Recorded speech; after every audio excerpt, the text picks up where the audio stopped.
People, come on in. We're gonna have some family time tonight. Welcome in. This is another episode of You See the Name, the Loyal BBN Fan Show. That's where we all come together and we hang out as family and see what's going on. I am excited to be here. Before I get started, I would like to make one more announcement about my Facebook status. After tonight, I will not be streaming live through Facebook anymore. So please come on in. And hey, thanks for all the support that I got over the years from what's the name, but I'm switching over to YouTube. So that's the way I got to go. And I appreciate the support even here right now. Let's get it. Absolutely. I'm excited. While I'm doing this, I just got to do some little housework and stuff right now before I can actually get started. So please bear with me. This is just kind of part of it. How many people know that if you got somebody helping you and working or really helping you out, you can really do some things. But I do everything. I'm a one-man show. I do it all by myself, and that's okay because this is worth it. I get to come and hang out with you guys, and we get to talk about our cats. It has been an exciting week for multiple reasons. And hopefully we can talk about that just a little bit here tonight as a family. So please come on in. Once again, this will be my last time streaming directly live through Facebook. Everything else will be going strictly through YouTube. So thank you guys who have supported me.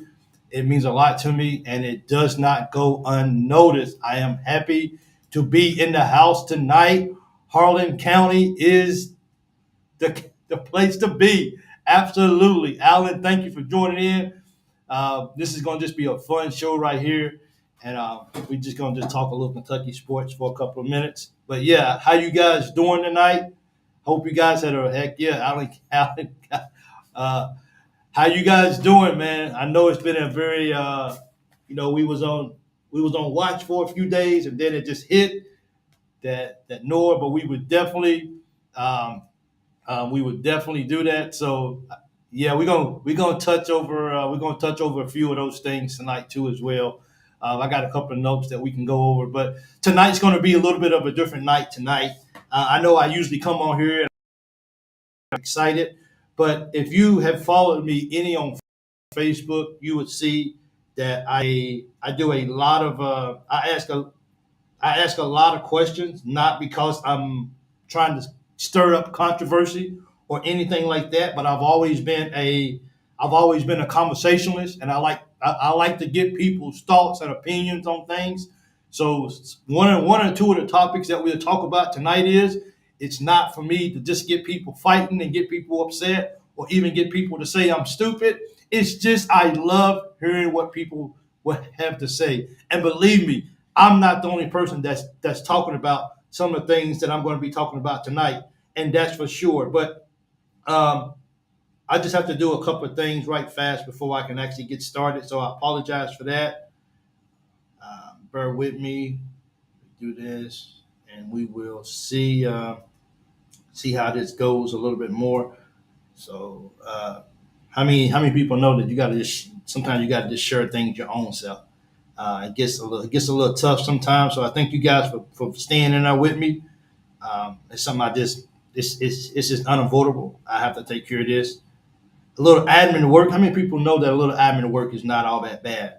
I'm just ready to have a good time. Hope you guys got your conversations on tonight. Hope you guys are ready to go. Who's in the house tonight? Kentucky's in the house tonight because this is how we do it. Absolutely. Almost done with my little administrative work. Appreciate you guys for patience, and we're going to get started. We always have a good time when we show up and talk like family. How many people know that? Absolutely. Go Cats. So, sometimes when you start sharing things to different pages and groups and like stuff like that, sometimes you're a little nervous that people's going to reject you. People's going to just block you. People going to just like not deny your post. But sometimes you just got to just go for it, and you just got to see what happens. And if they approve it, they approve it. If not, you just got to just keep moving. You got to just keep going. But yeah, creeping up on 2K, I am. And guess who's making that possible, man? You guys are making it possible for me to almost reach 2,000 people. This week alone has been a good week for me. The last couple of days, you guys, if this is your first time joining me, you guys are making this possible for me, and that's why I'm so appreciative. Before I get started, as you guys have noticed, I got on a different shirt tonight. I was not sure how it was going to look on a black shirt, but I just got this made today. And I'm going to move my camera to the side, so bear with me because I want you guys to see that this right here looks better than I thought it was going to look. And yeah, I like it. So hold on.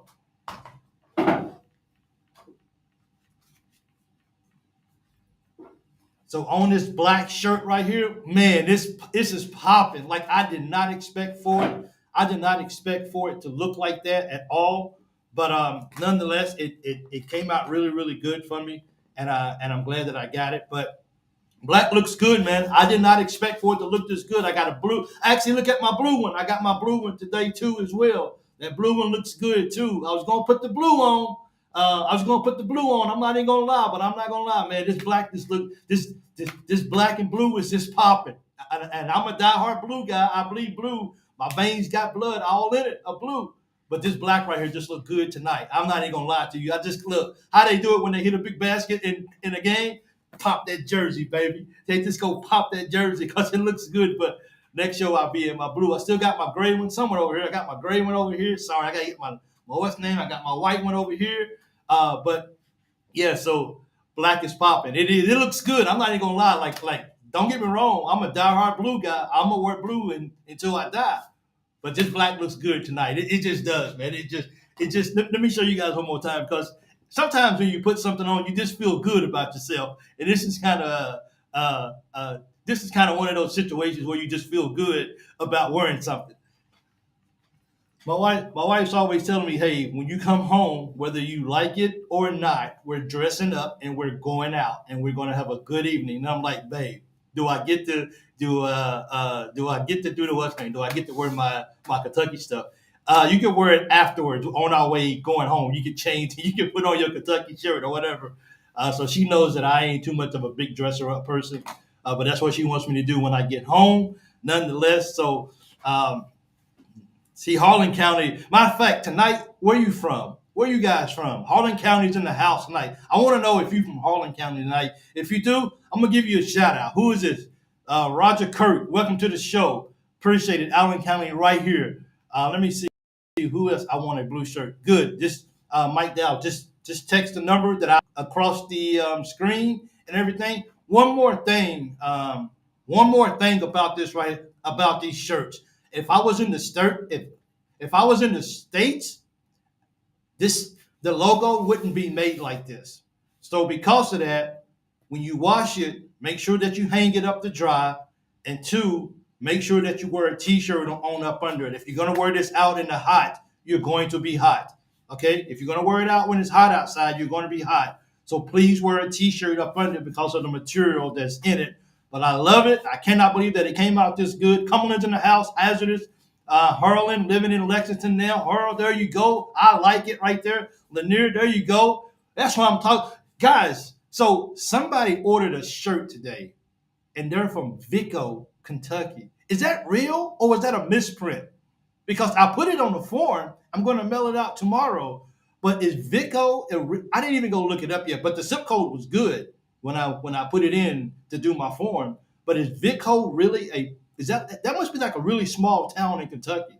I've never heard of that before. But BG Kentucky's in the house. BG, baby, that's what I'm talking about. Bowling Green, Western Kentucky. What's up, baby? What's out on Scottsfield Road? Look. Yes, it's real. Okay, somebody said it's very real. I love you guys, bro. You guys rock, man. I tell you. Look, later on in my career for doing this, I'm gonna tell you guys what I do before a show. That is, Vico is real. I appreciate it. Thank you so much. I do something before a show or doing a show that helps because I'm so nervous. Like when I turn on that camera, I'm nervous, so nervous right now. You guys probably can't tell it, but I'm so nervous. And you guys help me, but I do something that just helps bring my attention back down from not being nervous throughout the show. But later on, I will, another episode or whatever, I will reveal what I have to do just to keep my blood pressure down. And I'm not sure if it's from the excitement or what, but how many people know Kentucky's in the house tonight? How many people know that Kentucky's in the house tonight? Yep, Vico halfway between Hazard and Whitesburg. You know what's so funny about me? Like I graduated from Franklin, Kentucky, which is on the border of Tennessee, and I went to school in Bowling Green for 1 year, my sophomore year at Bowling Green High. But it's crazy because I have been across the world, but I haven't even been to 95, 96% of the places in my own state.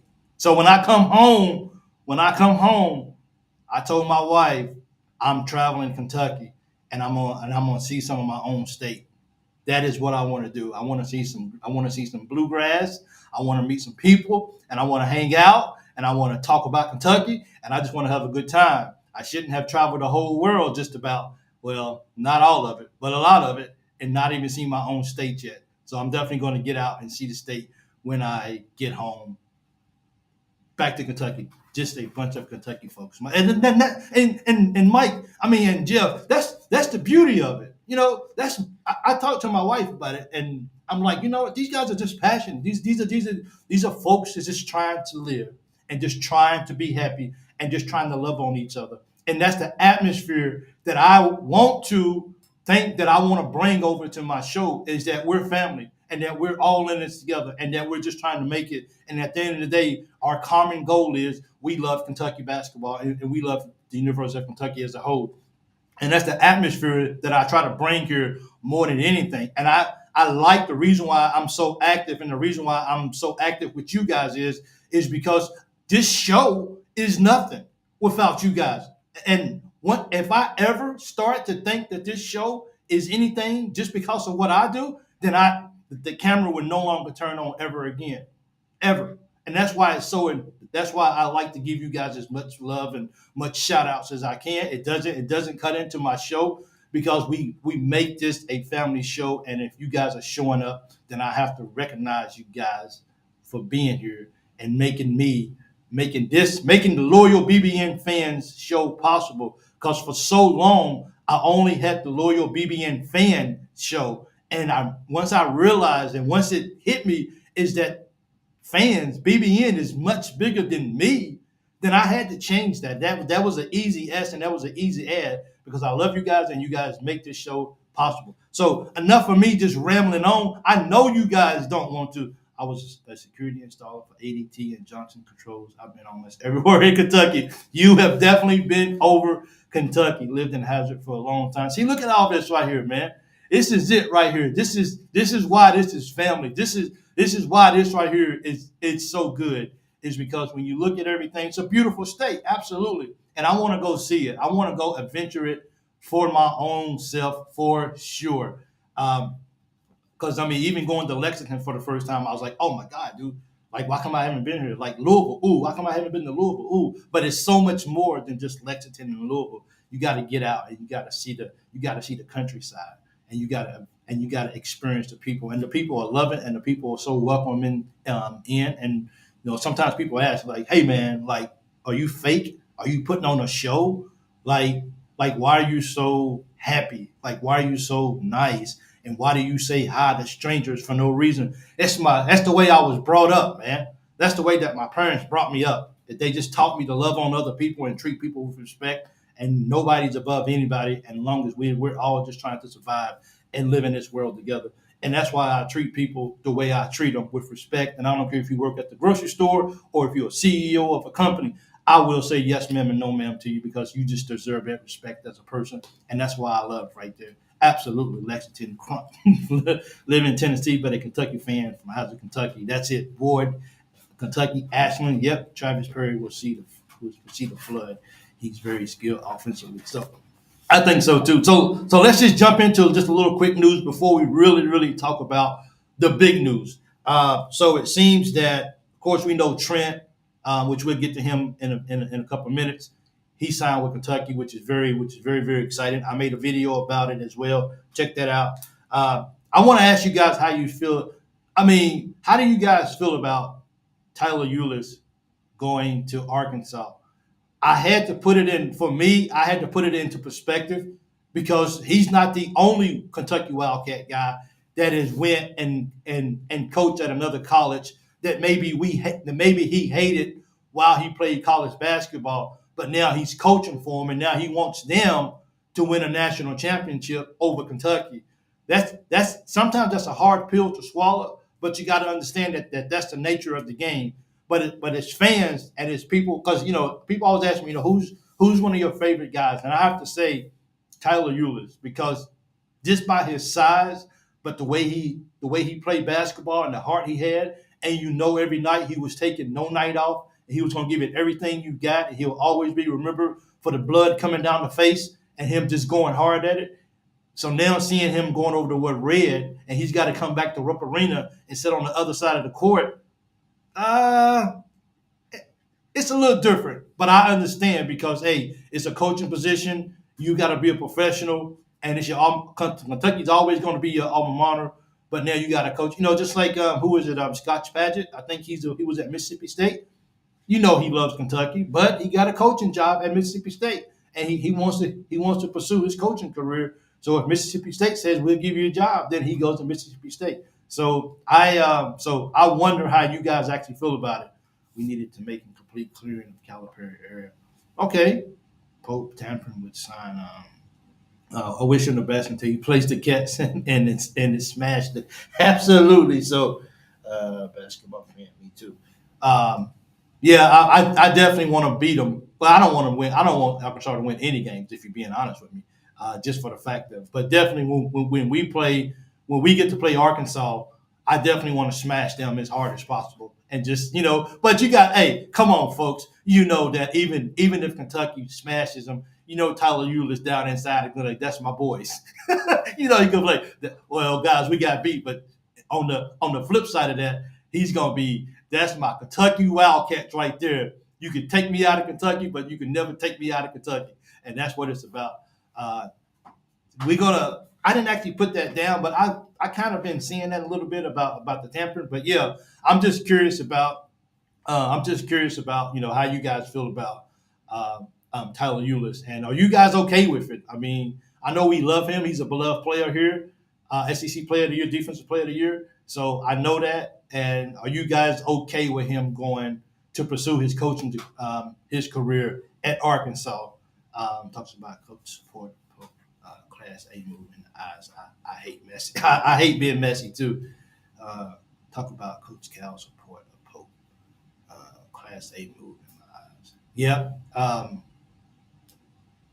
Daryl? Are you talking about Cal's support of Pope being at Kentucky? I didn't see I know that Cal kind of spoke about that a little bit, but I didn't get a chance to actually watch or listen to it yet. I was out walking and I saw that Cal kind of set it straight, I guess to say, about his departure, but I didn't get a chance to do it. It's American free country, so you can go where you want to go. Nobody, Arkansas ain't UK.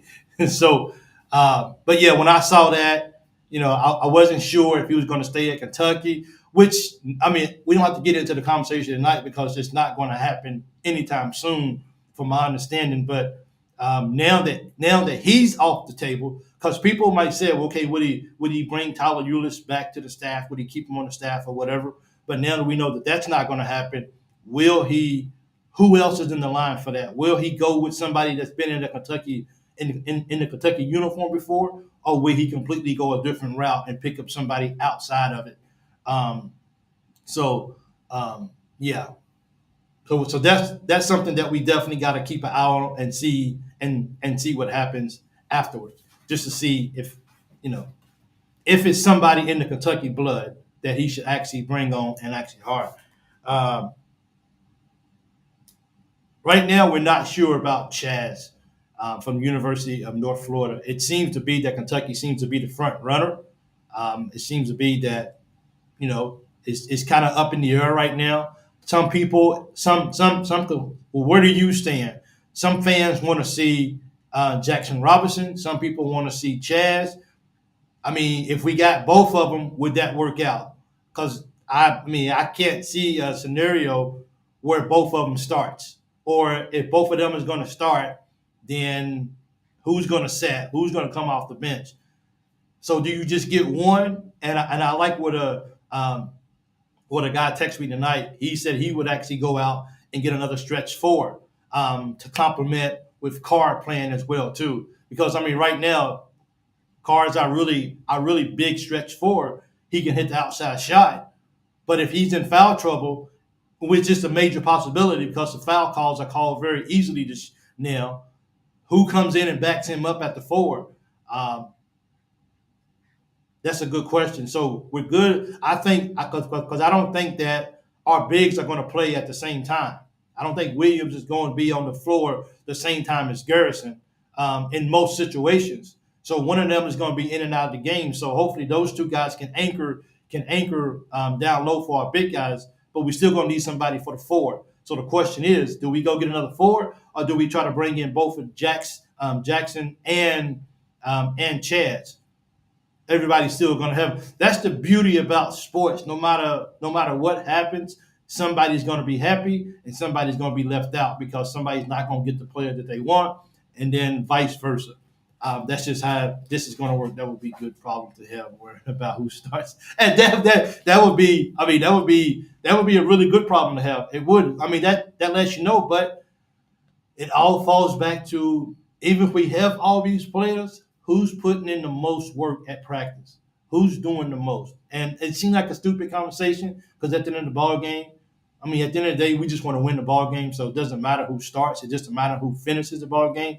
But to sit here and think that these young men don't want to start, you don't think these guys want to call themselves the starters. I know we can go back and say what happened to Reed and Dillingham this past year, and they came off the bench and now they're going to be lottery picks. We can say that, but in the scope of things, they was freshmen. They was starting out. They was just going with the flow. They was just doing what they was told. But these are older guys now. These guys, they gonna have a voice. They gonna talk about this before they sign. Where do I start where do I stand in the starting lineup? And because of that, you can't say promises are going to be made, but you can be saying if you deserve to start this week, you got that opportunity, and that's game in and game out of having the opportunity to go. Still 3 spots to fill. 3. Yeah, but if you get those, I guess if you get those, if you get Jackson, if you get Chaz, you still need a stretch 4. And I don't. Maybe it's somebody that's in the that's getting evaluated that may come out and we may be able to pick up. But right now, it looks like unless you guys can tell me a different name. Right now, all we really got is really Chad. I mean, not Chad, but Carr as a stretch 4. He's good, but he can't play the whole game because that's just not part. That's not Coach Pope's systems. He's going to rotate guys frequently in. So you go small ball, you go with 3 guards, you go with, you go with 1. So I think it's going to be so many different scenarios. But once again, as Mike said earlier, this is a good problem to have. Many teams might not have this problem to be able to have to figure out how we're going to juggle all these quality players to make one complete team. But I think Coach Pope is going to use his head. I think the other coaching staff is going to do the same.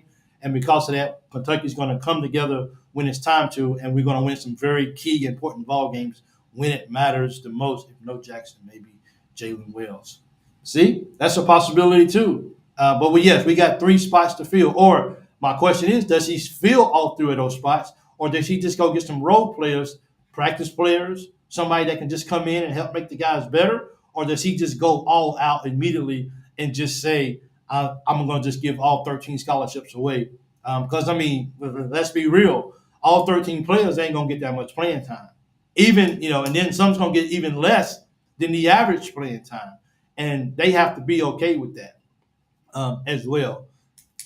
So we all going to sit back and wait and watch. I know we still got a while before people withdraws and stuff like that from the draft and comes back to college and decide where they want to play a bit. And then the people that's in the portal that didn't go, that's not going pro but hasn't decided yet. It's still so many different pieces out there.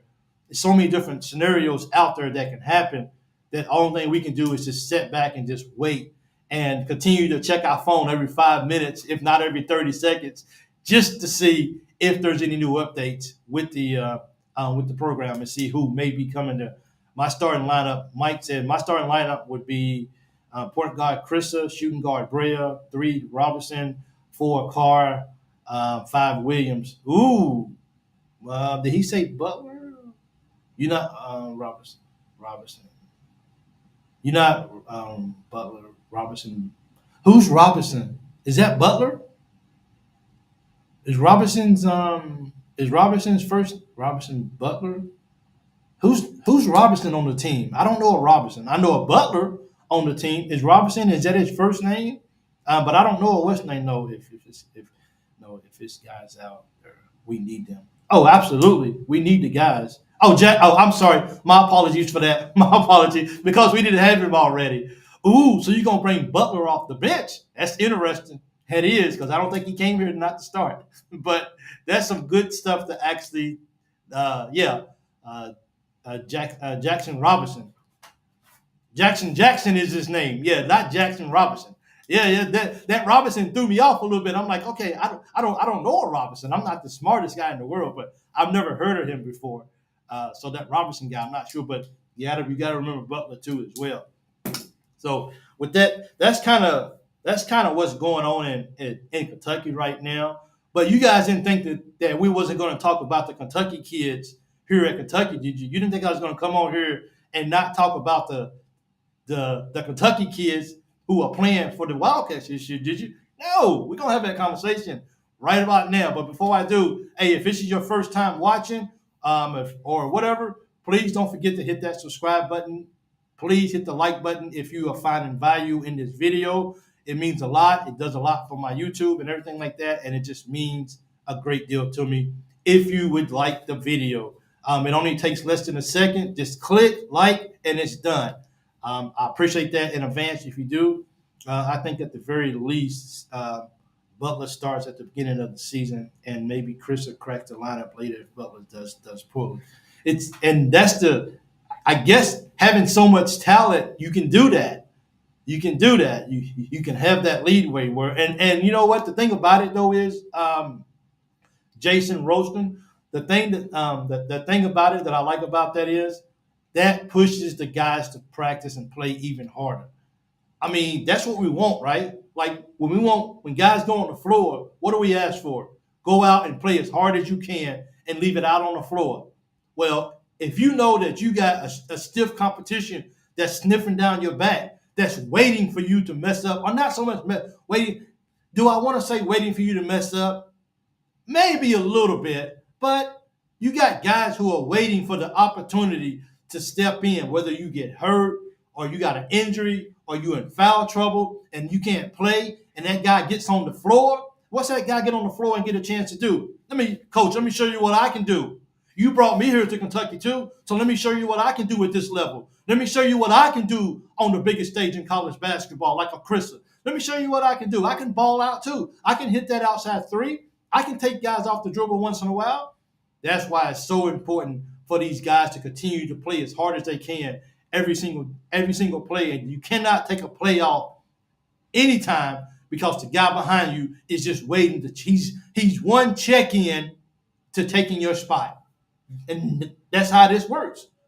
Let me sub you one time, and you might not see the floor for the rest of the night because I don't want to come out. I want to be on the floor. And when you have that type of environment of each other pushing itself, it makes the Wildcats that much better. So if we're going to load up on all this talent, and we deal with all of that starting lineup and who's going to finish the game and all of this, we'll deal with that later. But if we get the guys in here, then we can work some things out and we can be a lot better than what we was in the beginning. For sure, we have skilled players at every position, so it's speculation on who's starting as of now. You know, and exactly, like let's get the players in here, and then we'll go from there. Let's see who wants to be a dog. Let's see who wants to go out there and be the man, and let's just see the guy who's okay with being a backup. And believe it or not, there's nothing wrong with coming off the bench whatsoever. Like you come off the bench, you get a chance to really evaluate the game. You get a chance to really see what the other team is doing in real time, and you can just picture yourself what I need to do when I get in the ball game, and that can make you a better player. That can make you a much, much better player when you can do that. The media is underranking us already. I hope this lights a fire when the team gets. I don't. Did we make? I don't think the women's made the top 25. Good job, Coach Brooks. Got to throw that out there. I'm glad you brought that up, Kevin, about that. The girls, Lady Cats, they made the top 25 way too early. That's how they call it, the way too early list. But they made it. They're number 25 in the country, and that's because of what Coach Brooks has come in and recruited, transfer portal, and just allow them to just be relevant. And I think it's only going to continue to get better up under the leadership of Coach Brooks. So, hey, Lady Cats, we're behind you too. We have not forgot about y'all at all. Big shout out to y'all. And I know you guys are going to do great things this year, of course, and we're all going to be watching and keeping track of the success that is right before your face. We will be hard to guard for shooters in it all the time. We're going to be a good team. And anybody that thinks we're not, people are going to be like, well, you guys don't have no big time players. We got just as big time players as any other schools do. We just do. And I think the guys are going to be lit by that far, as Kevin said. And I think that's going to inspire them to go out and say, cool, no problem. You don't want to rank us. You don't think we're there yet. We can show you better. We can tell you. And that's what makes a good ball team, is when you feel inspired by the media not giving you the props that you think that maybe. But now that's okay.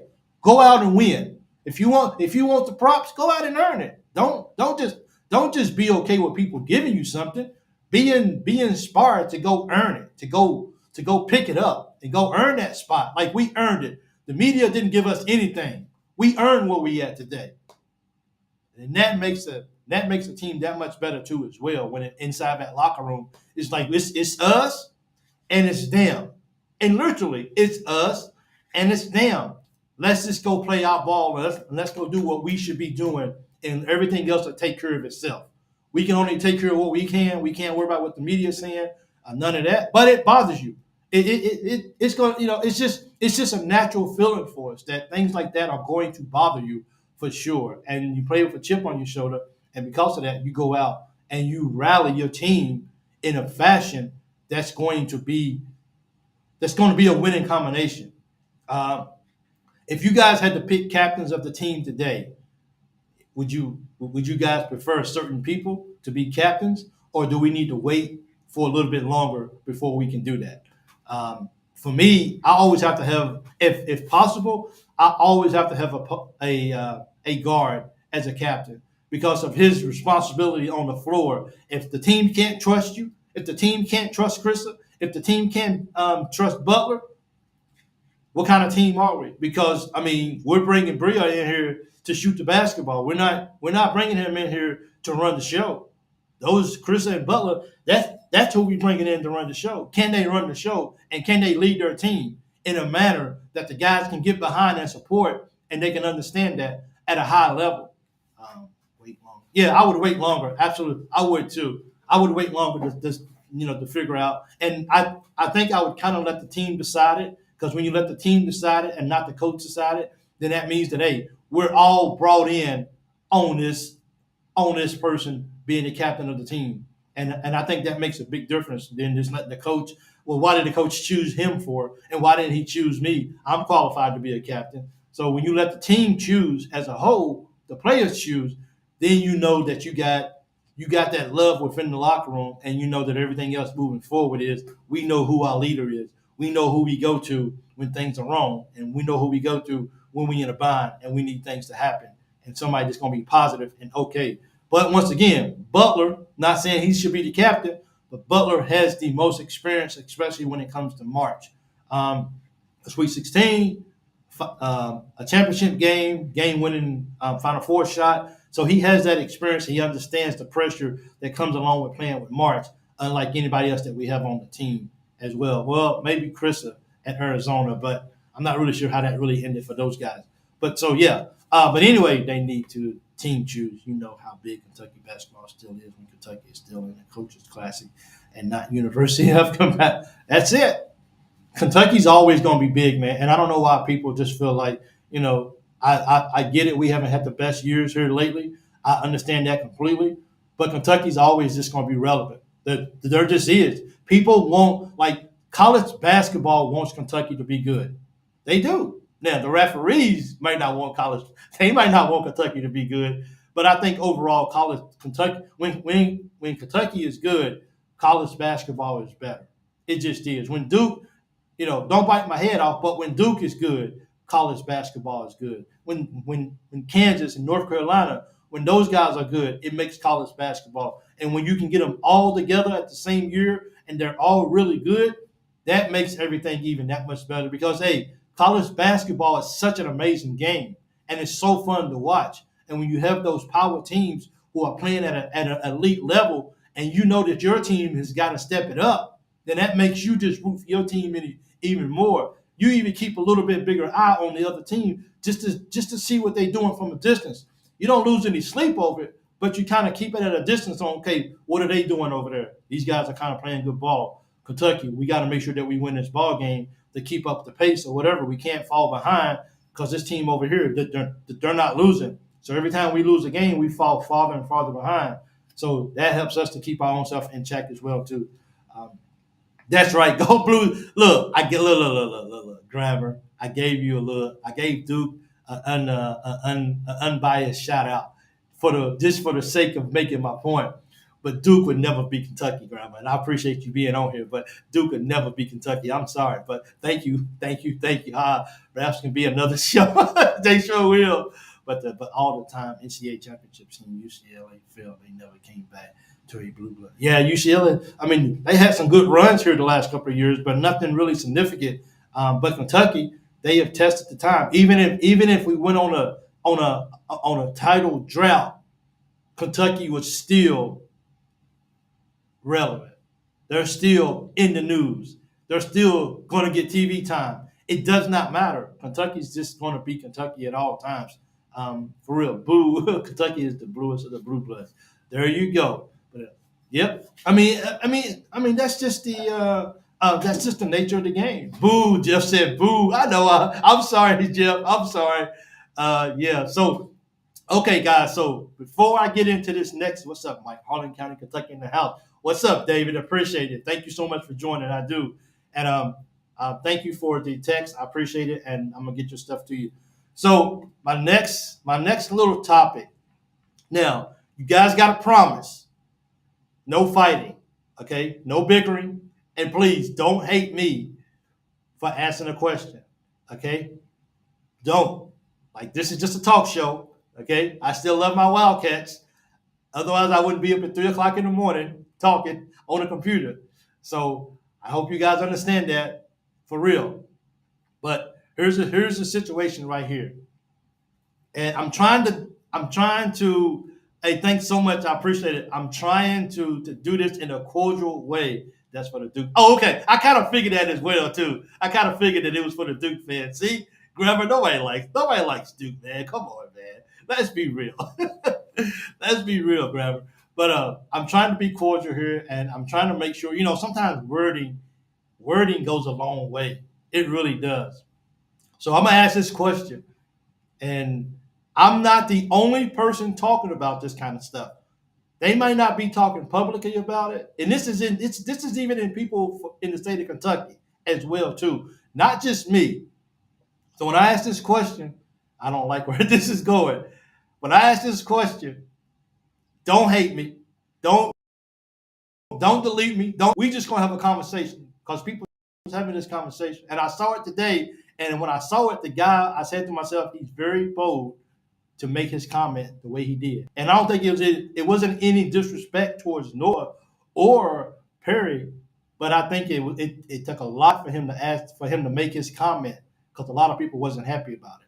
But anyway, does Noah and Perry, considering they had very outstanding high school basketball careers, put your feelings aside for a second, do they belong at Kentucky? Are they Kentucky caliber players? Now, I'm asking the question. People are thinking it and people are talking. Should they, just because they are from Kentucky, should they be playing for Kentucky?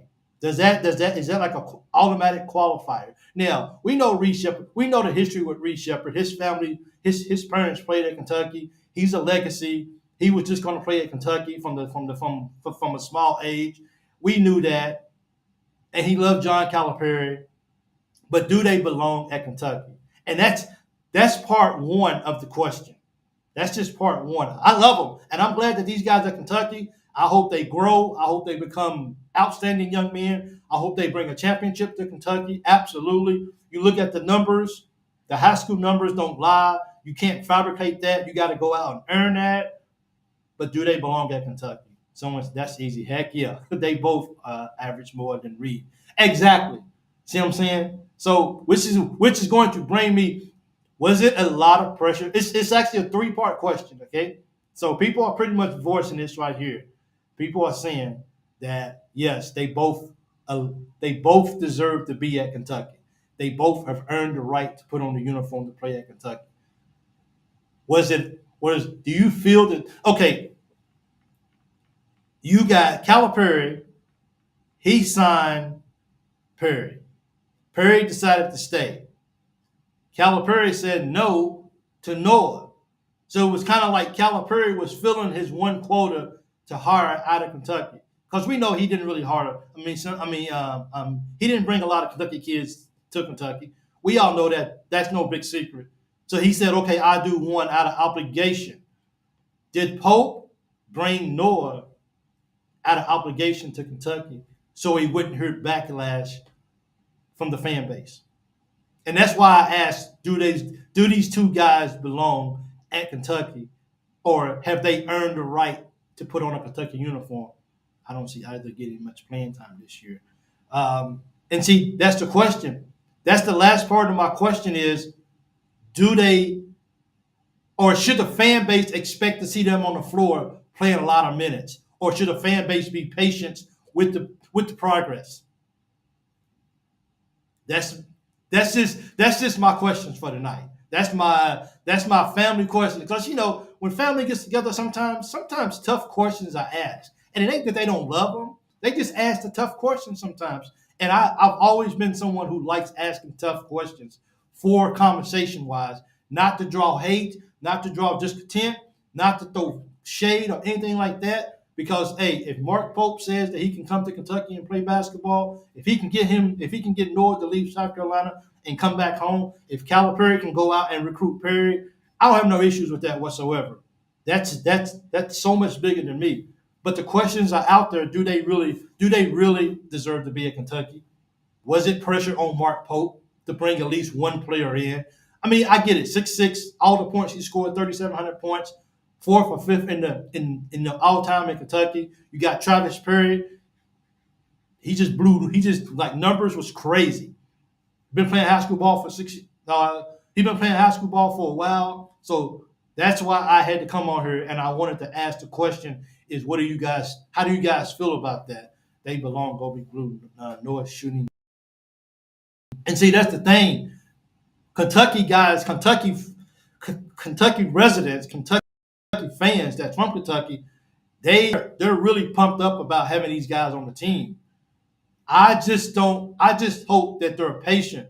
Now, they might come in and they might just be like, look, this kid is better than advertised. He's better than what we thought he was going to be. This kid can play at a high level. So we're going to make sure that we find a way to put Travis or Noah or both of them into some crucial playing time every ball game. But if that's not the case and we believe in Pope, do we really believe in Pope if he says not right now? Sit down there and just watch and observe? And then do we turn our backs on Pope if he says that? Or if he plays them? Like, should they get 5 minutes a ball game, 10 minutes a ball game? This is what people are talking about. And I just wanted to talk to it, and I just want to talk about it on the Loyal BBN Fan Show too as well, because I wanted to get you guys' thought just to see how you guys really felt. And there's going to be a lot of the mixed feelings about it. I think a lot of people are completely on board and says these guys belong in Kentucky. Do they get automatic playing time, or do they have to be like everyone else and earn your minutes? I mean, you can't promise. Is it going to be automatic minutes for both of them, for one of them? And then do you guys? Let me just see what some of you guys think before I ask the last thing. Anything on no nothing on Lanier or Robinson yet. I know Robinson, he's still testing the waters. I know that Lanier is Kentucky seems to be the front runner from what being put out there is that UK is a team to beat. But until something is really done, then it's really not right there. And also, Big Mike, I have the report for you. Also, thank you. Also for the we can't even forget about Chandler Collins as well too. I think I said his name right. He's a freshman too. He just came over from he came over from BYU. Should he, as a guy who signed with Mark Pope before he went on his mission, should he see a lot of playing time? Should he see playing time over Perry? Should he see playing time over Noah? I think this is all gonna come back to one thing. Who's giving me best? Who's having growth at practice? Who's giving their best when they're out on the floor? Who's making a minute of a 2 to 3, 4 minute stint when they're on the floor? Are they giving it everything they got? All of this comes into play when you talk about who's going to play. But I do look forward to seeing how this all turns out and how this all works out. And I know that everyone in Kentucky is rooting for these guys, but I hope that they're not disappointed if they don't see the floor a whole lot in year one. I mean, anything can happen. We know that for sure. You build your program with high three-star players. But does that mean, okay, so you're going to build this is for J-Dub, okay? I don't know if I can actually do this or not, but J-Dub says you got to build it on 3-star players. Okay, I get that. But we have a very experienced team this year. How much does that go into letting these guys play? Do they just need to wait their turns? You're a freshman. Just wait your turn. Is that going to be the case? I mean, they're not high-profile 5-star players. So if you're a 3-star player, does that mean set, watch, and grow? Or does that mean, well, you're from Kentucky, so I must put you in the ball game, so the crowd can be excited. We might not win the ball game, but I'll let you play the ball game just so people can be happy. As a fan, I want to see Coach Pope do the right thing. I want to see him do the right thing.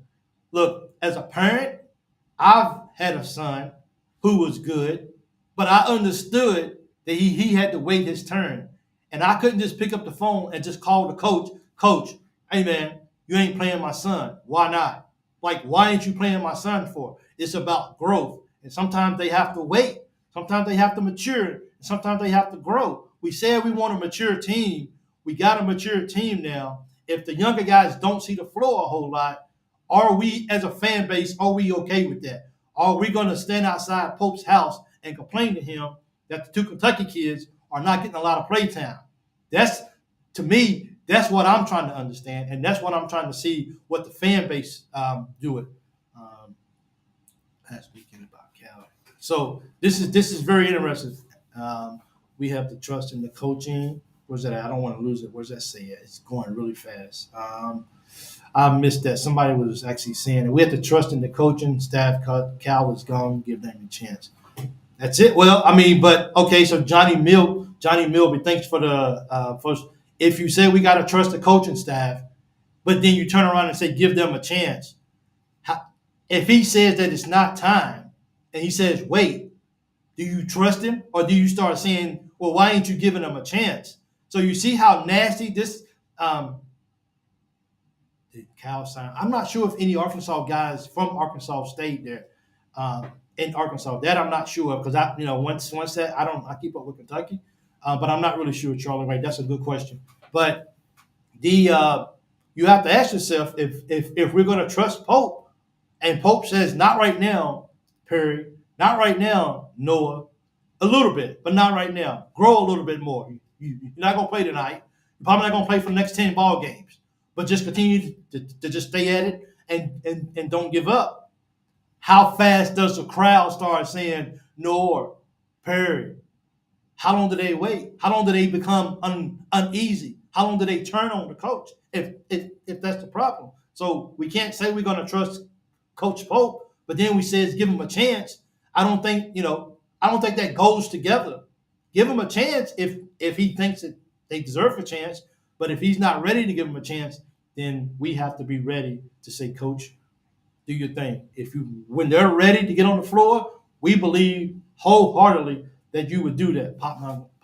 Pope not just going to play someone who hasn't entered the plan, who hasn't earned playing time. And that's the whole thing. And I'm not anti-Perry. I'm not anti-Noah. I want to see the guys get on the floor and ball out. Anything that they can do to help the team, absolutely. But they come in at a time when they're not learning from other freshmen. So if you got to come in and learn from an upperclassman, a really upperclassman, and it takes you a little bit of time to get on the floor, it's no different than anything else when it comes to freshmen and seniors. It's no other, you know what I'm saying? It's no different. If you're a stud freshman, I guess I shouldn't say that because that's not politically correct. So my fault if that offended anyone. Facebook actually took down 2 of my posts because I used that in my title. You can't call players that anymore out loud. But anyway, sucks. But we just have to just trust Pope that when he feels like the time is ready for these guys to be inserted into the playing time, and it's not just automatic, then I think we'll be okay. We'll be good. They're young freshmen. They are the future. And that's good. So, I mean, we got guys in here. If they don't have a great year, per se, guess what? We get to see them next year. And guess how much more mature they're going to be next year? They're going to be that much more mature. So I'm really hoping that the fan base is really patient with that. Zach says, in my opinion, Noah and Perry are very talented, but I absolutely think they need to learn off the seniors and develop their game. They'll get there if they trust the staff and the system. Absolutely. But Zach, unfortunately, and I love that comment. Zach, you hit it. I seen other people kind of pretty much doing the same. Zach, if I can start your message tonight, I would. Big shout out. Let me see if I don't think I can even do this, man. Sorry about that. Let me see if I can even do this right here. Captions. Can I do this? No, not that neither. I haven't even put the overlay up. Oh my goodness, I went the whole show without putting that up. My fault. So I can actually do that. Let me see this one. So where's that at? Did he go off the screen? Let me see. I should have been putting that up right here. I'm gonna put this up right here because I like it. Zach Clark. I've never seen you on here before, and if you have, I apologize, but I like this right here. And for me, this is kind of where this right here comes up right here. This is kind of how I feel. Same way Zach does. You know, they're gonna grow up under seniors. They got that leadership. They don't have to necessarily rely on the coaches to teach them all the time. They got leadership, and they can actually do it. So, Zach, good job, man. I appreciate it. Matter of fact, Zach, I just starred your message, so I appreciate it, okay? Thank you. So I saw them come in and show the older guys what having that name Kentucky across their chest means. They can do that, absolutely, Harold. They can actually come in and actually show the guys what it means to wear Kentucky across the jerseys. But unfortunately, you're going to have to go out there and win ball games. Like, you can, look, this is what it means to wear Kentucky uniforms. But guess what? I still got to go play the game. And if they're not ready for that yet, then these other guys will be like, hey, man, thank you for showing me what it means to wear Kentucky across my chest. Then I'm going to go out there and I'm going to show you what it means to play at a high level. And they all just join together. And that's the beauty of it. That's what it is right here. Playing and practicing with super seniors will really help Noah. It's going to help a lot. And I think the reason why I said put all your feelings to the side for a few minutes is because I wanted people to answer not based off your feelings, but according to college basketball and about the growth of Kentucky as a whole and about Kentucky winning important ball games and Kentucky getting past the first weekend. We need guys that can do that. If they can develop at a rapid pace, absolutely. Put these guys in the lineup and let's play them. Let's get some fresh legs in there. Thanks for the shout out. No problem, Zach. That was a good what's name. I appreciate the comment. But I think this is just how we grow as a team. And if those guys can get ready, like I said, there's nobody on here that's not rooting. There's nobody on here that's not rooting for Perry and Noah to be successful at Kentucky. Nobody. So the whole point is how much growth do they have week in and week out? How much growth would they have in year one? I mean, look, man, a dude only played a couple minutes his first year. He came out the next year and he was like, why come he can't be on the floor the whole ball game? They became that important. The growth was just there. Some kids come in, they got it as soon as they walk through the door, and then they out the door. Perry might do it. Noah might have it. Now, I got it in my probably anyone Pope brings in will play for the name on the front of the jersey. These won't be Calipari players who play for the name on the back. We never know, man. That we definitely have to see for sure. But thanks, Mike. I appreciate that. So let me ask you guys a question, another question, a fun question. Okay, another fun question. We are family, BBN Fever, because Perry was not recruited by Calipari, and no, I'm sorry, because Noah wasn't recruited by Calipari. And Noah was recruited by Pope. Do you think Noah? Because let's look at it like this: we know the kind of players that Calipari recruits. He goes out and gets the best of the best. Okay, year after year after year. He told Perry, "You're good enough. You can play in my system. Come on, I'll recruit you." Noah, I'm not going to recruit you. I don't think you're there. I don't think you're Kentucky basketball level. Because of that, when Noah come into Kentucky with a chip on his shoulder, showing that he deserved to be at Kentucky, because he didn't get recruited by a top recruiter. When he come in, and how are they going to work together? Do you think Noah's going to have something to prove to Perry that he belongs at Kentucky? Because a superstar recruiter, a superstar car salesman, didn't recruit him, and he got looked over. With Noah have a chip on his shoulder to show that I belong at Kentucky, and I should have got recruited at Kentucky the first time. Absolutely, they should have got recruited for the first time. I shouldn't have. No, he won't. I like that. I shouldn't have had to go to South Carolina just to come back to Kentucky. I should have been recruited straight out of high school to come to Kentucky. Will Noah have something to prove that he belonged here in the first place? I think so. They're friends. Okay, they're friends. I get that. But I hope at practice they go at each other. I hope at practice they go, he's a good kid, wasn't raised. That's good. And like I said, and that's the good thing about having you guys in here. Now, I can sit here and I can record a video, but I don't know these guys. I don't know these young men personally like a lot of you guys. How many out there have actually seen these guys play in person multiple times? Because these guys are superstars in Kentucky, number 1 and number 2 this year. They're superstars. They ain't no shabby players. They're some ballers. Will that translate over to playing for what's the name? Coach Cal missed on a lot of recruits, so Noah shouldn't be bothered by that too much. Okay, that's a good point. And see, I love the family conversations. I love what we're doing. Don't forget that if you like the video, please smash that like button. And if you never subscribe, it would mean a lot to me if you will subscribe to this channel as well too. 𝐒𝐔. So are we as in Jackson? Can we potentially get? It looks like everybody's talking that Kentucky is a team to beat for Chaz. For Jackson, it's word out there on the street, though, even if he comes back from the NBA and not go that route, that he may return back to BYU as well, too. So if we can get Chaz, I think we should go get Chaz, and then we could see if we could still pull in Jackson as well, too. Because if we can take both of them, that's a great, as I think Mike Dow said, that's a great problem to have right there, is to have it. Talking about the freshmen, if I got all 𝐒𝐔𝐁 players on my team, all of my eggs are going into my basket to be used.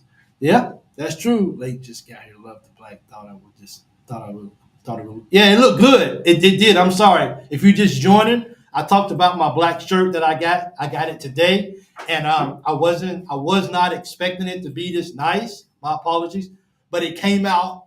This shirt right here came out really, really good. It really did. So, and also if you order a shirt, wear a t-shirt up under it, because you're going to sweat, because this is, if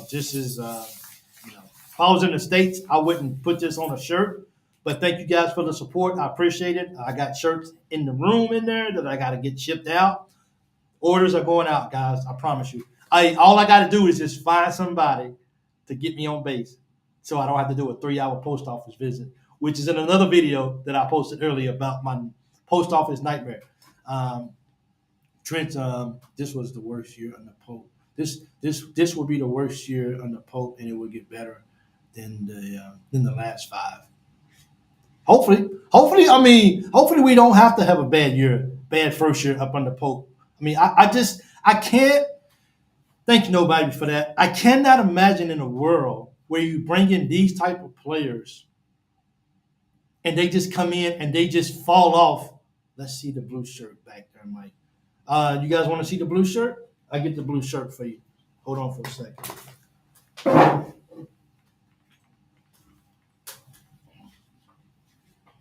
So that's the blue shirt right there. That's the blue shirt.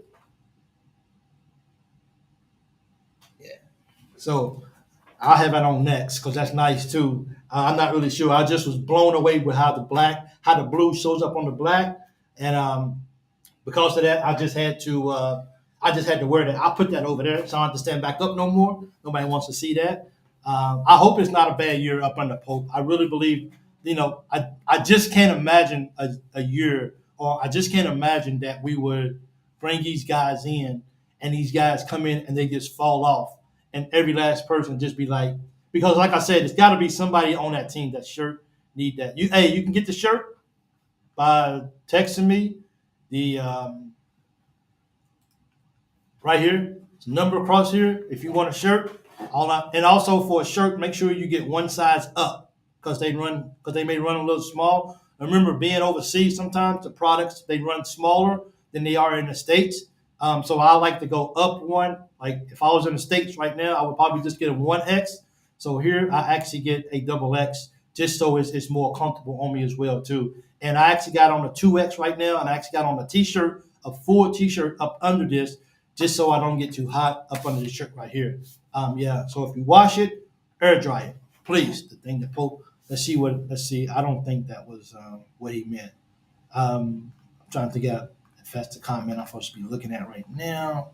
I'm not sure, but yeah, I just can't imagine a world where these guys come in and they just fall off in year one and don't do anything, and just have a horrible time. Does any of my Harlan folks know if Perky Bryant was Noah's grandfather? Good information right there. Let's see if anybody can answer your question, and that's what family is about. Let me tell you about his grandfather. Absolutely. What is everybody's prediction on the season? Mine would be winning 26 out of 26 games and making it at least to Sweet 16.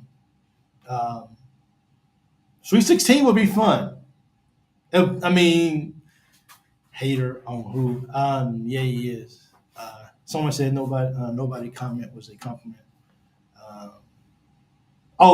Is that was that? I'm sorry. So nobody. If you post that again, I have to look at it and read it again. I hate anything not blue. There you go. That's the blue shirt for you, then. I got it. See, the thing about it, like I just wanted to get a few, and not necessarily so I can sell any. I just wanted to be able to change it up, and I just was curious on how the colors look. So that was really kind of why I really got it. Different color shirts because I just was interested. And like I said, when you work a job like this, you don't pack a lot of people do, and then you accumulate a lot of things when you come on jobs like this. But you always have to be ready to make a move out of country as fast as possible. So kind of the less you have, the better you are. So it's kind of like if you got like a whole wardrobe and everything going on, and if you got to go, something's getting left. A lot of stuff is getting left behind. So you kind of keep it small and you just kind of play it by ear as far as why you're here. So I didn't really bring a whole lot of clothes with me, but I had to get these made or whatever. Why not? And just so I can show 25 or 26 wins this year. That would be good. Ooh, Elite 8 would be nice too. My prediction is good quality wins and building traditions and a foundation. That's good. Okay. JW, let me throw that up. Let me see if I can find that for you. Because I actually like that right there. Let me see if I can find it. Hold on and be patient. Let me see. There you go. Let me see. That's not it, chat. Yeah, let me see. JW. Let me see if I can find that. Yeah, see, I wish I had somebody behind closed doors. He's a good kid, friends, and I have played together. I can't find it. So my fault. JW, my prediction is good quality wins and building tradition, setting a foundation. I appreciate that so much. Someone just sent me a text and says two more. Okay, cool. I guess uh, I'll text you for real. Absolutely. Kentucky just got to get back to playing Kentucky basketball. That's for sure. And we got to get back to winning, and we got to get back to building that foundation. Now, here's the hype, and here's the enjoyment for me about having Noah and Perry. I'm not too concerned about them having a superstar year. Like I'm not. So don't say hi to new guy. Hey, Rufus, welcome to the show. I've never seen you before, so hi. How you doing? I guess that there you go. But I'm not too worried about Noah and Perry having an outstanding freshman year. What I am excited about is them growing and in year two coming on the floor like they the dudes. Like that's what I'm looking forward to. I'm looking forward to that. And now they're gonna know the system. They're gonna know Pope's system. They're gonna know college basketball. And as a sophomore, the possibilities are endless because because their skill playing basketball is not going to go away. Now, what I've seen is with Noah, he needs to get faster. He's going to play with a lot better competition than what he did, and he's going to have to get more lateral. He's going to have to bulk up as far as like maybe lift some weights, tone up a little bit. But I think he got what it takes out there because he's going to be playing with guys. And how many times you know that sometimes you got to get humble. Sometimes you got to be humble before you can move forward. And I think if he gets humble, and I think he will. And this is not me saying that the guy's gonna come in and that this is for Noah. That he's gonna come in, he's gonna be cocky, and he's gonna. Well, you might actually want him to be cocky. There's nothing really wrong with that. I mean, I think Chris is gonna be pretty cocky, but come in cocky and I got this or whatever. So sometimes when a person comes in like that, when they don't really know what's going on, and they try to be cocky, sometimes they got to get humble. And then when you get humble and when you hit bottom, then that's when you can start building fresh. That's when you can start building a nice, firm foundation. And I think that's what Coach Pope is going to help these young guys do is that doing it. Um, Lanier, Robinson, and Popular. That's all three, though. That's not it. Exactly. So that's not his attitude to be like that, and that's good. But a little bit playing basketball, you have to be a little cocky when you play sports.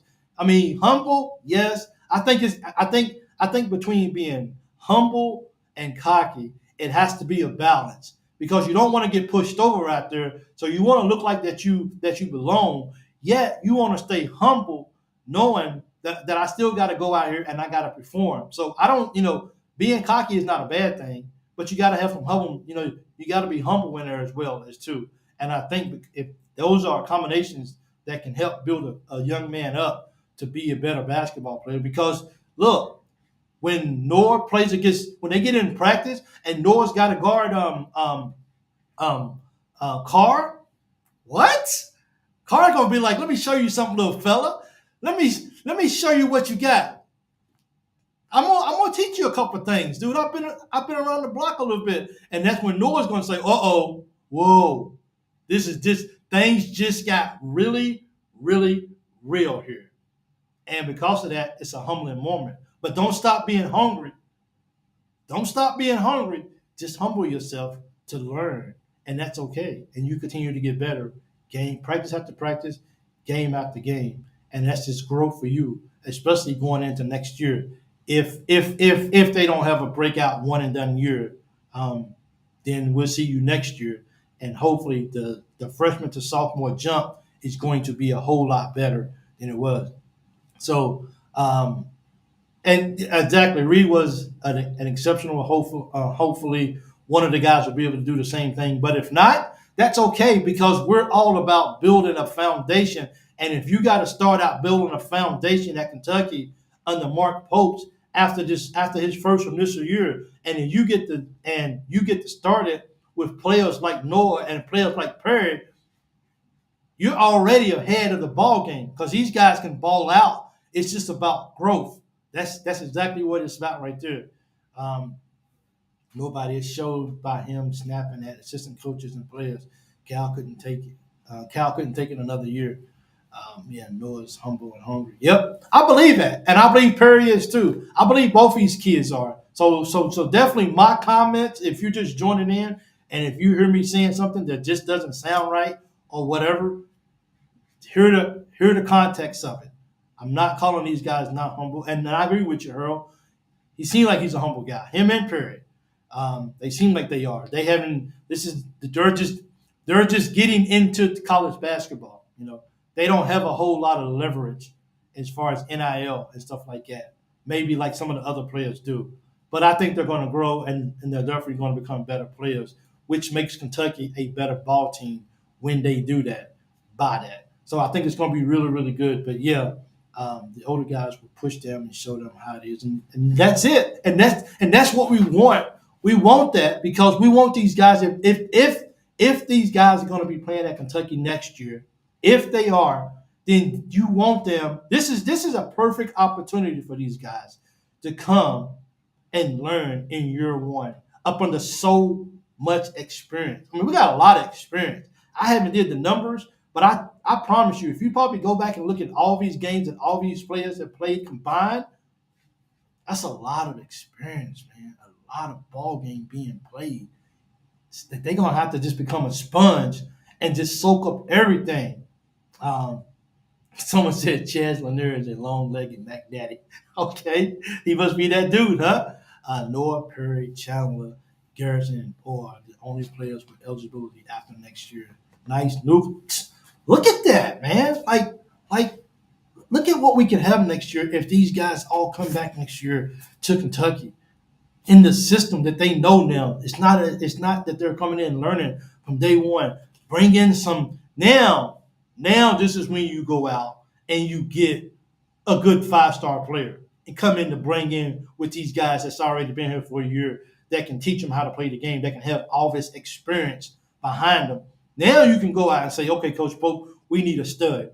We need a high class 5-star player to come in and play with these guys. Because people gonna be like, well, don't tell me that you guys don't need an NBA player to win that, to win the national championship. That's not what I'm saying.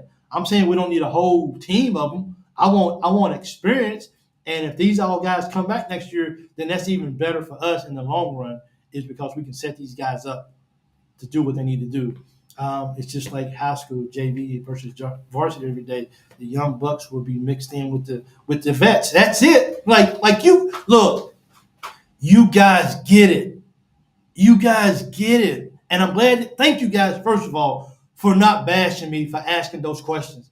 I know that somebody's going to call me out on asking these stupid questions, or why are you causing strife, or why are you trying to break these people up, or why don't you let these kids just be happy? It's not even about that. You guys get the context of why I'm asking these questions for. It's not to cause strife. I want my Kentucky Wildcats to win a championship. And if these young guys can help do that, then you know what? Bring them in and let them help win a championship if they can help in any way that they can. And sometimes helping a team win a championship is pushing them in practice, being the best you can in practice to get these guys ready. Don't just come into practice and just take, oh, he's a senior. Oh, he's so much bigger than me. Oh, he has so much. No. In practice, you go at them. I don't care how old they are. You set the expectations right there. I ain't backing down. I ain't doing none of that. That's how you set the example right there. It's go hard every single practice and you get better. It gets better, absolutely. So yeah, but these are like, when people, and that's one reason I'm trying to get off Facebook, because that's where a lot of negative thought comes from as well too. It's like you can't ask good questions that spark good conversations. It's always got to be negative. It's always got to be all you do is stir up turmoil. No, I'm a very peaceful guy, and I love to smile, and I love to see people smile, and I do. It's enough going on out there in the world. The world doesn't need my little piece of turmoil to cause people to have. No, that's not my calling. My calling is not to put turmoil in people's life. My life is to help people have conversations. And everything in this conversation tonight has been absolutely amazing. Has been nothing but respect from everyone. People have voiced their opinions, and no one has called people out of their names or anything. And that is what I like about this show, man. And this is what I like about people who turn on the video to watch me. You guys give your opinions, and people up under you or over you, they respect it. And that is the beauty of the Loyal BBN fan page. And that's why I love it so much, because of this right here. Thank you, guys. I appreciate that. Absolutely. Sometimes I wear my emotions on my sleeve, so I apologize. David, 8 and 15 years. Yeah, it's just different. It's just different down there since the coal mine shut down. If it ain't ball, you ain't making it out. Tim Couch was from Iden. Okay, see, it's just always a lot of little information, little tad bits, little information that people give on the side. It just makes it a family atmosphere, because I'm sorry, at a family, look, if you Reed, not Perry. So are you saying Perry is better than Reed, or Reed is better than Perry? But I want to say this. How many people know that if you go to a family reunion, if you got 100 people there, you're going to have 10 different little conversations going on, 10 little different groups. You're not going to just have everybody sitting down listening to one person. So you're going to have these little small breakout events, these little small conversations. And it means a lot. Kentucky high school kids learn good fundamentals, so they are ready to play. Tighten up. Let me ask you a question. You said it, so let me I'll throw it up on the Western, because I want to see how you guys feel about this. I thought maybe I can actually tighten up. Let me see if I see that. Tighten up. Oh, friends and I have already played, so that's not moving the way I want to. So is that a good statement by him?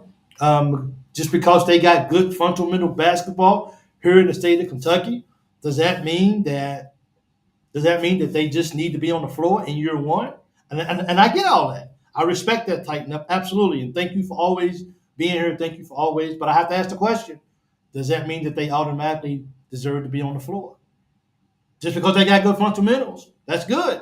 But they can keep building on that. They can keep getting better.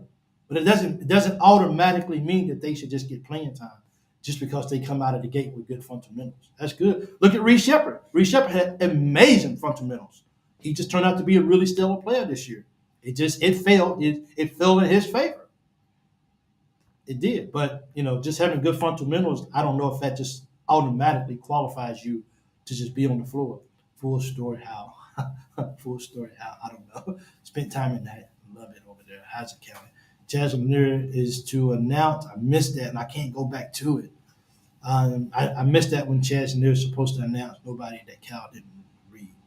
Not necessarily, but when you got kids playing varsity in 7th, 8th grade, that means they're good. Yeah, they're good. Absolutely. And like I said, Earl, thank you for that as well. Like I said, if Mark Popes and his coaching staff says this dude is ready to play ball now, guess what? Let's go, baby. Let's go. Let's hit that shot. Let's play defense. I'm all in. I'm not going to be like, hey, Coach Pope, hey, man, these guys are freshmen. Should they be in the ball game? Like, do they even belong at Kentucky? No, I'm going to be like, let's go. Hit that shot. Let's go. I'm going to be rooting. I'm going to be rooting from the Raptors like all you guys are. I'm pushing for it. But these questions are being asked, so that's kind of why I do it. Get the chance to get out. And it's rough in Eastern Kentucky. They are 10 years behind. I love seeing this kid thrive. So it's a lot of stuff going on. It's a lot of stuff to take into consideration for sure. This gives them a good foundation. They still have to learn from the older guys on the team. Absolutely. So I agree with that. Tighten up. Absolutely. And I actually like that name too. Tighten up. Tighten up, baby. Let's do it. I like it. Hey, tighten up, as I always see. I don't know you, but I like you. You're all right with me. So cool with that. My dad babysitted Tim Couch Titan. I think he has 450 people ATM. So Michael, these kids might not be aware of how legendary they will be in Kentucky. Lord, being the first team of Mark Popes. It's going to be important. You know what I'm saying? And I want everyone to know that I'm definitely in no form or fashion downplaying these guys coming to Kentucky. Absolutely. I'm not like, but I mean, it's significant. You got a Kentucky guy who won a national championship. You got a guy who bleeds Kentucky, and now these guys get to play up under Mark Pope in his first year coaching at Kentucky. I mean, they're going to be remembered for that. They're going to remember. And Cliff, if I may add, if these guys come out and have a dynamic year, I'm going to do what I do, Cliff. Woo! You know it. It's going to be amazing. I mean, you can write their name in stone because it's happening. But yes, these guys are going to be legendary, and they're going to be remembered for playing under Coach Pope in his first year here. That's definitely going to be a very positive thing for sure. 3 years where I think it'll come together. Okay, I studied Pope's movement at BYU. His system is where he had room to play a lot of people. How many people, JW? Is that 10 people, 11 people? Is it get all 13 people in somehow each ball game? I don't know. I mean, it's all about the game. For me, I hope that we don't have to, that we're not in a position where we have to play players night in and night out a ball game. Like, I just don't. I think his system doesn't dictate that, and that's good. But sometimes when your back is up against the wall, you do uncharacteristic things. But I hope we stay the course. I hope we stay pace. I hope we stay true to who we are as a team and as a coach. And I think that is what means the most too. I'm in Louisville now, and no offense. It's just backwards there. At least my family can't even bring my mixed kid there without problems. It's like they're stuck in time. Beat the East Kentucky Cruise. I'm not really sure what the Kentucky Cruise is, but I mean that's still stuff that's going on, Golden. It's just 2024, but it's a new year, but things are still the same, unfortunately. Ignorance will never go away, unfortunately, and it's just something that we just have to deal with as a society. And coming here with you guys and hanging out with different people from many different walks of backgrounds and everything. Like you guys are supporting me, and I don't never like I said, I don't know he11. I don't never see anybody that I know comes in here and supports my lives. You know, people that know me personally, people that I bonded with, people that I know I grew up with. I don't see a single person in here ever, but I see strangers in here. But you're not strangers. The first time you come in here, we get to know you. The second time, you family. So remember that. If it's your first time watching, we getting to know you. But the next time, you're family. Absolutely, for sure.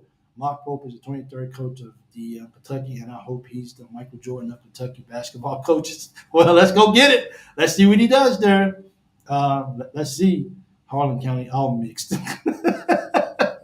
It's all mixed up. I get that. But yeah, this is this is a week. We're very happy that Noah came, and he left South Carolina, came home to what's the name. But of course, with all of that, as we just discussed here tonight, is that all of these conversations are happening behind, behind the two Kentucky kids coming back. Who has the best record between Kentucky, Louisville, or Arkansas? Louisville's actually recruiting pretty good. They actually bringing in some transfers. But I'm gonna say Louisville third, Arkansas second, and Kentucky first. Let's just do it. And maybe I'm biased. I am, but I'm still gonna ride with my Cats because that's just what I do right there.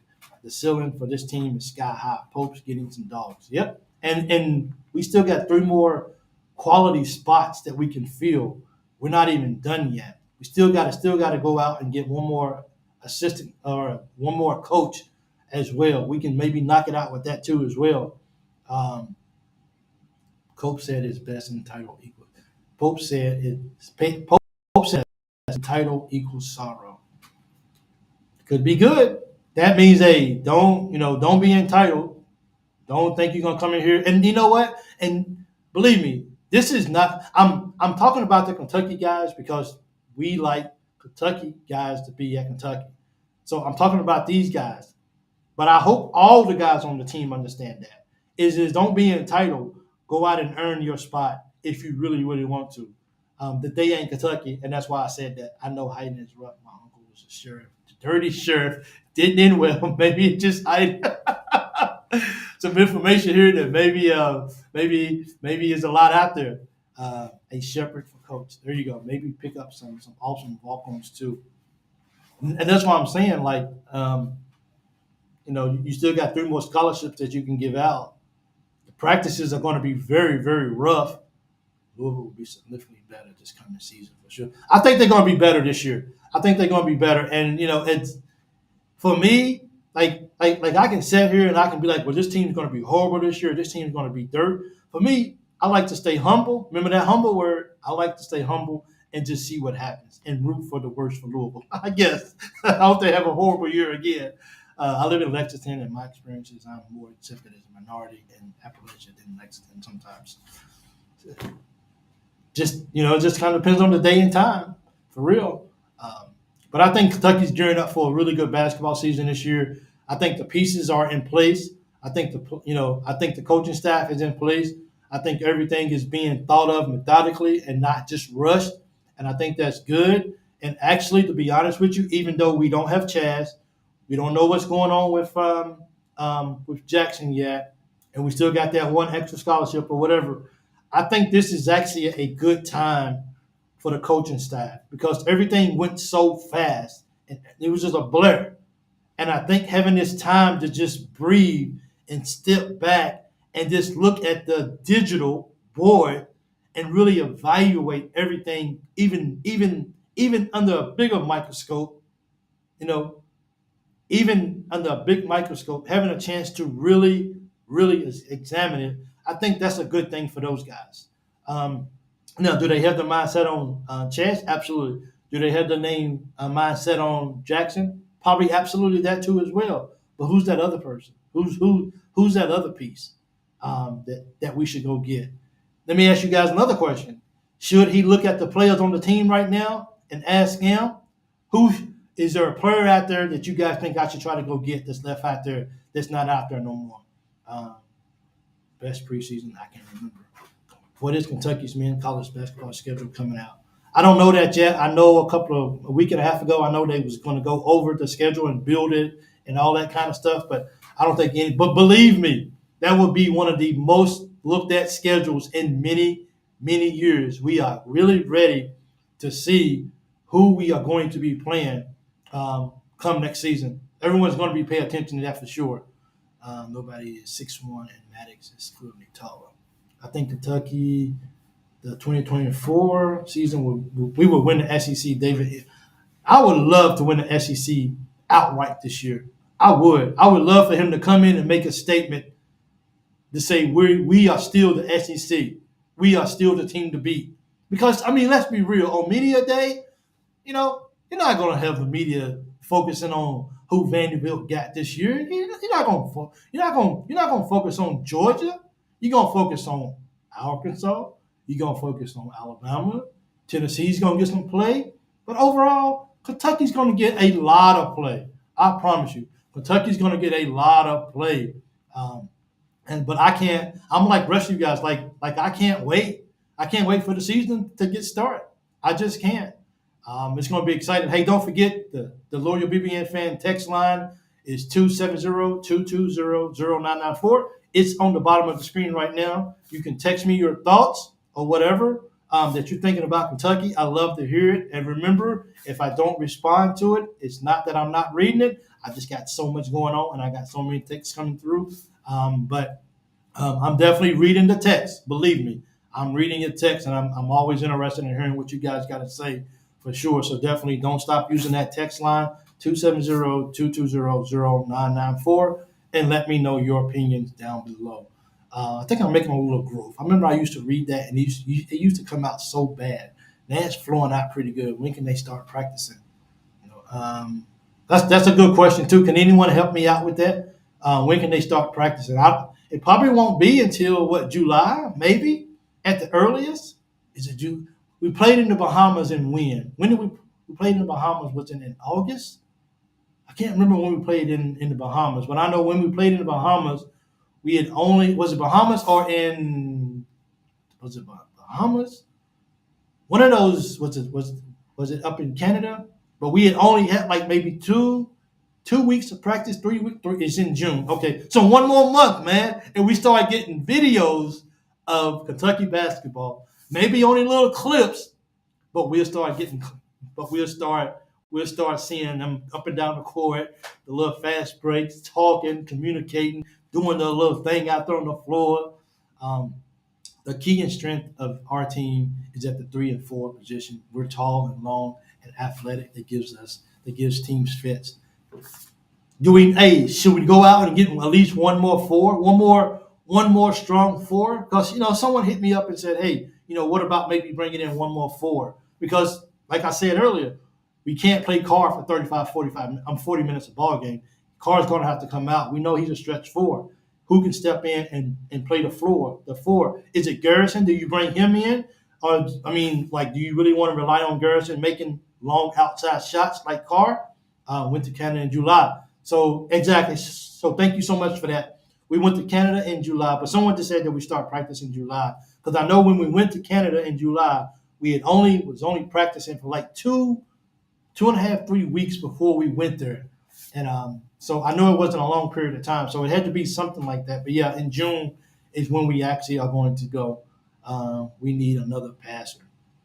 Okay. Do you guys know anybody out there that's still in the portal that can do that? It's when you can have a four that can shoot and pass, or if you can, I think we got our bigs. Garrison and what's the name and Williams. I think we got that locked down, but it would definitely be we need another four and a 2 or a 3. I think we need another full-fledged point guard. So Jeff, you don't think that Chrissa and Butler can handle that? You don't think that they're going to be the guy for it? Now, I don't look for Brea to be our point guard. I look for him to be our off guard because he's going to set and shoot. I think that's what we're bringing him here for, is to shoot the ball, not to run the offense. But I think that's kind of where we at right there. Osobor would make Osobor. He hasn't committed to anywhere yet, not to my knowledge. I haven't saw that he committed to any school yet. So maybe the door may be open to it. I don't know for sure, but we have to see. But that would definitely be a big pickup if that was a swing back around that he actually ended up coming to Kentucky. But I think Osobor is completely off the table for Kentucky.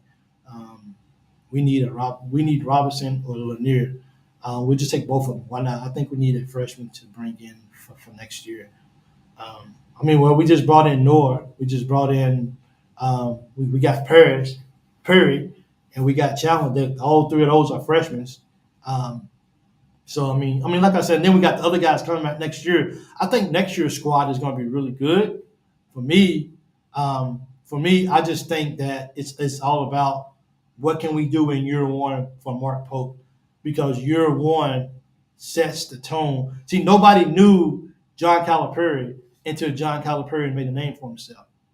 Coach Pope has to make a name for himself this year for kids to know who he is. We're going to have the TV time.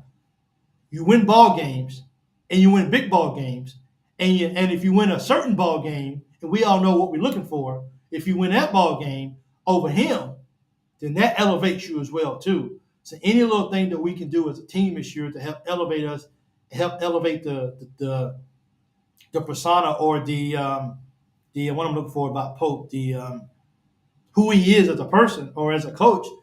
And in year one, you got to lay that foundation. And I hope that these seniors can help him do that.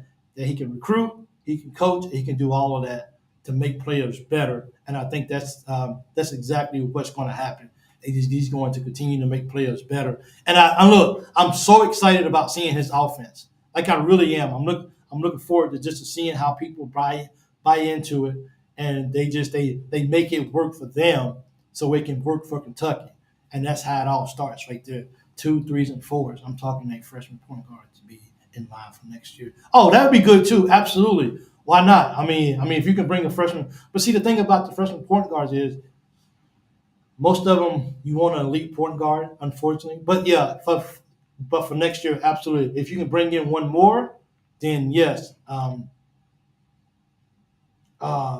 If you can bring in another guard that absolutely. I like that, Jeff. That makes a lot of sense because these guys are leaving next year. But we're gonna get a couple of guys back next year. But if you can get a guy that can come in here as a freshman that can learn, then that's good too. Yeah, Boogie said no TV time. That's not true. Anyway, next topic. Not even going to spend no time on that because he's going to get some TV time. I like Boogie, but yeah. Kentucky's always going to be on TV. They was on TV before him. They're going to be on TV after him. That's just how the system works. Cuz about to see BBN for real. We're about to do it. Things are good. We'll have guys actually come back for 2 or 3 years now. Absolutely, and I think that's the good thing about it. But yes, I agree with Jeff. If we can get a solid point guard in here that can actually learn up under these guards this year, I think that's better for him too as well. You just got to get guys who's okay with coming in and being okay with growth. I think that's the biggest thing. It's a lot of kids these days, they don't want to come in and they don't want to wait and they don't want to, I want to play right now, otherwise I'm leaving. And when you always have that when a coach always has that transfer portal opportunity or option dingling over their head, it puts a little pressure on them because you want to keep a kid here, you invest time in him, and you want to keep him here. But if you know that if they're not happy, it's nothing for them to say, Coach, I'm out of here. I'm out. Bye. Transfer portal. Cool. Let's roll. It's that easy. So it's like, it's got to be balanced with, I got to make sure that I don't cater to players, but I got to make sure that I don't neglect them and make sure that they always understand that I have their best interests at heart at all times. And when they do that, that's a good thing too. I'm excited to see some Kentucky boys have a chance now. So Jeff, if you're just joining, you might want to go back and watch the 23-minute mark or so of the video, and we actually touched on the Kentucky kids playing here at Kentucky as well. There's no doubt Kobe Bray is the first scoring option in that offense. But if he's the first scoring option in the offense, then why do we bring in Lanier and Jackson? He's our first option for shooting that rock for the three. I think when it comes to going and get a basket, it's got to be Lanier or it's got to be Jackson. That's why we're trying to bring these guys in so hard, because we understand we need that. Now, Kobe can stay out there and shoot threes all day. I think he's kind of good at it. I think his numbers don't lie. I don't think he's going to have I don't think he's going to have a what's the name. Chrisa is not turnover prone. The players he played with is way behind his level. Chrisa is not turnover prone. See, but I actually saw where Chrisa was kind of a turnover prone, where he can make some ill-advised plays with the ball. Now is he making a lot of turnovers because of the way he's playing basketball? Is that the reason why maybe he's having so many turnovers? But he's gonna go hard every ball game. That ain't gonna be an issue. But I was listening to, I'm not sure if it was Matt Herlander or whatever talk about it, but that's kind of the downfall of him, is that he's gonna have his turnovers every ball game, or he's turnover prone per se, and because of that. But I still think as a point guard, I still think he's solid. I watched his videos. I think he's solid, and because of his demeanor and the way he carries himself and his let me see, what should I say? His cockiness, I think he's gonna be okay. I'm a huge UK fan, but why do I see a mid-level major team when I look at this roster? This doesn't look powerful. That's why we got to go out and play the game, Mark, and that's a fair statement.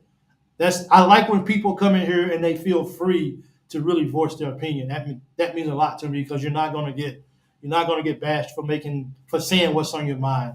And that's why I'm excited to go out and play the game. But it's, Mark, if you look at it, when in the last few years, when we play mid-majors and we lose to them, and they always have a guy that comes and just scores 40 points on us, and we can't seem to do anything to stop them. So why come we can't bring some of those mid-major guys to Kentucky, and they still to continue to perform on a high level? Why do they got to come from a mid-major to Kentucky, but then they have a let-off? That's the same way I feel about Noah, and the same way I feel about Perry. They're not going to just be the outstanding scorers that they was in high school, and then get to college, and then everything just falls off. You're just changing conference. Now, I get it. SEC is a whole lot harder than these mid-majors, but you still got a player who can still play ball, and that you got a collective of players that can still play basketball, and they can play it at a high level. So I can't understand why these guys are going to go from here and play it at a high level, and then come over here well, I'm just okay. I'm just going to, you know what I'm saying? I'm just going to say it right here. So these guys, these guys are not going to, fall off. Will they maybe have to adjust to maybe playing in a rigorous power conference team like the SEC? Maybe, absolutely. Maybe they will. But at the end of the day, once you get your feet wet a couple of times, that's all you need to be like, I got this. I can do this. I can play at this level.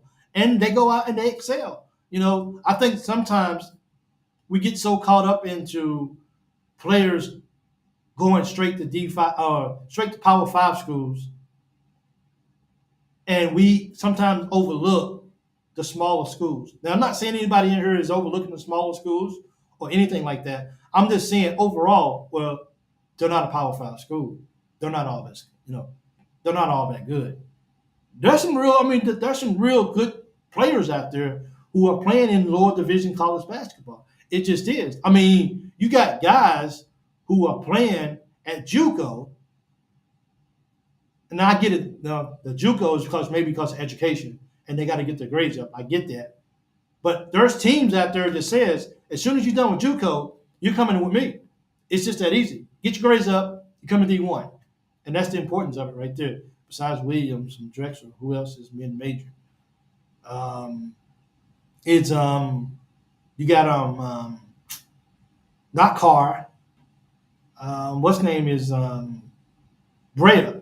Brea came from Davidson. That's not a Power 5 school. That's a mid-major. I hope it is. And maybe my definition of mid-major is wrong. And I'm glad that you guys will correct me if I am. So we have lots of bigs. Nobody Reed was a 5th star. Look at UConn. But yeah, so actually we don't really have. If that's actually good right there. We got, who do we have as mid majors? Drexel, Davidson. I'm trying to figure out who else is mid major that's coming in. That's it. That's really it. We got Oklahoma State. We got Oklahoma. We got Baylor. We got West Virginia. West Virginia's still in the Power 5. Just trying to figure out who that is. So we only got a couple guys from mid majors. We don't thinking about it. We really don't. We really got some dudes that played. We got guys that played in the Big 12. Are solid. Put more talent around them and watch them. That's it. I love it. Thank you, Kevin. Boom. You got my boom for tonight right there. That's it right there. Yep, that's it. UConn and Purdue reminded me. I didn't read that. Mid-major players are solid. Perry, 4-star, North, 3 out of 4, depending on who you listen to. These guys are good players, man. These guys are going to be your San Diego State, but they've been more major than Calipari last major year.